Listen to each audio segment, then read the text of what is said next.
your phone may become a form of ID under new laws.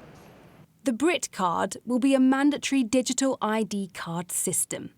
Using a smartphone app, employers and landlords will be able to check someone's immigration status. But the Labour Party has been on a journey when it comes to this policy.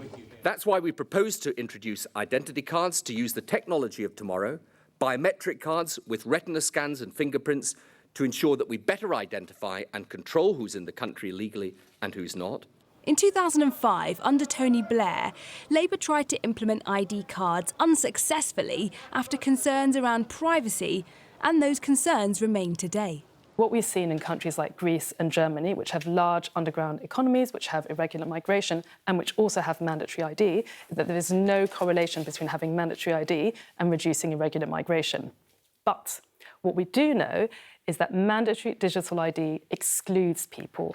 And more recently, in July 2024, the then Home Secretary Yvette Cooper insisted it was not Labour's approach and was not in their manifesto. But Keir Starmer has had a change of heart. 14 months into a Labour government, small boat crossings are at a record high, and the government is intent on reducing the pull factors for illegal working in the UK. French have already said that the pull factor in this country is that people can get a job without having to show ID, and therefore it has opened the door far too easily to legal working. And so we need to disincentivise people coming to this country. Having a requirement to show an ID card at that point of employment is a critical way to stop that trail of people coming across into the UK. New polling from the Tony Blair Institute shows 62% of the public support digital IDs, 19% are against them, and 19% don't know.